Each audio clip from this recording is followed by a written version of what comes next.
Executive Chairman of Bharat Financial Inclusion joins us. Mr. Ravikumar, thank you very much for your time. I trust that you heard Shaktikanta Das briefing the media there in terms of getting money out to the district cooperative banks, etc., so that they can deal with the agri situation, farmers, etc. From an NBFC perspective, microfinance company perspective, sir, what percentage of your borrowers are farmers? I mean, agriculturists or farmers, and what percentage of your book is non-agriculture, sir? See, almost all our borrowers, 75% of our borrowers are from rural areas. So I would say they are all farmers. The balance 25 are in the fringes of urban areas. A majority of them would again be farmers. Now, having said that, we are not funding agriculture, but we are funding allied activities, of which direct agriculture, as RBI classifies, is an important portion. Since we are not funding for seeds, etc., I can talk specifically about my organization, is that we do not see an impact because these are not areas where we are lending. Having said that, disbursements have been affected because there are limitations on our disbursements have been almost entirely in cash, and the limits which are currently placed for cash drawouts or banks are so low that disbursements, there is an impact. Mr. Ravikumar, just one thing. You began by saying that almost 75% is farmers or agri-related, right? Dependent on farming. Minimum, yes. Minimum. Exactly. And then you went on to say that the latest measures don't impact you in any way.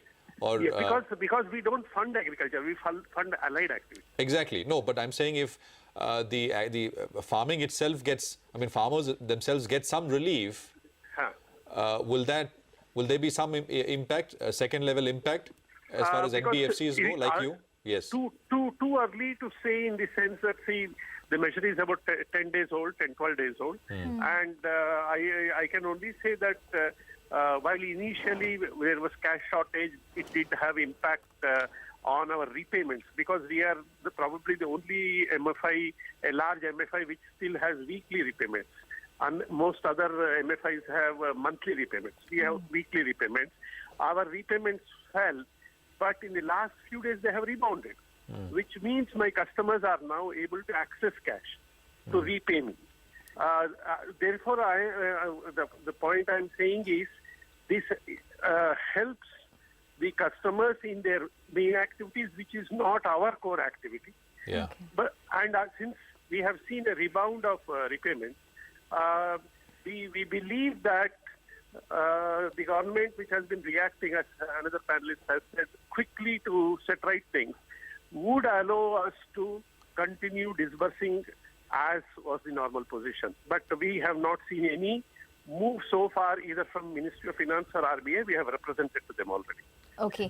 Mr. Ravikumar, so based on the fact that you're seeing some amount of pickup in terms of collection activity in the past few days, it wouldn't be necessary for Bharat Financial Inclusion to push for the fact that maybe old notes should be accepted as repayments, because things are now settling down. We were among the first to push for it. So now have you changed your mind based on what you're seeing? Things are settling down. No. We would be very happy, because I think it will reduce the pain on the ground, because our branches are below that of a rural branch of a bank. We are at least 2 tiers below that of a rural branch of a bank, and we have granular presence across the country. There is no doubt that if we are allowed to facilitate receipt of old notes, act as somewhat like BCs do, and help banks in reducing banks' burden, it will reduce the pressure what the customers are facing today. But we are awaiting the decision of Government of India in this. Mr. Ravikumar, just one last quick point. We've heard from some industry players that the relaxations... Mr. R. Varadarajan, Managing Director of REPCO, is also with us. Mr. Varadarajan, thank you for joining in. I'm just coming to you. Mr. Ravikumar, just to finish that point, some industry players have been saying that the recent relaxations with the RBI provided could be interpreted as some sort of a repayment holiday. Especially political parties on the ground could instigate borrowers not to repay, etc. That kind of thing. What we saw in Andhra Pradesh in 2010. Is that a serious worry, sir? And how would you kind of counter that? Would you tell your borrowers what this is about? Misinterpreted? Yes, go on. It's not a worry at this stage, but there is one of the urban microfinance institutions in its call with the investors day before yesterday had highlighted this issue in one of the northern states which is going for polls in the next 2-3 months, where I believe in specific local areas, the leaders are instigating the borrowers not to repay. And all of them have been going to the collector to seek a moratorium on their repayments. And what's your exposure there, sir? We have not got any reports of such pressure from local leaders. We have not heard, but this is from an urban microfinance institution. What's your exposure? I mean, you're talking about Uttar Pradesh. What is your exposure there? Total portfolio would be about 9%. 9% of your total book.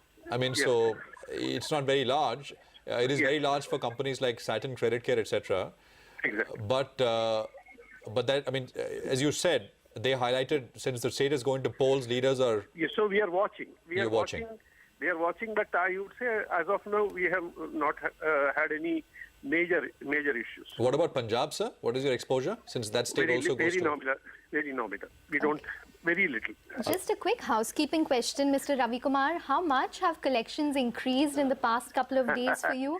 What is the collection efficiency? Because you all are known for 99%. What does it come down to and then improve to? And similarly for disbursements.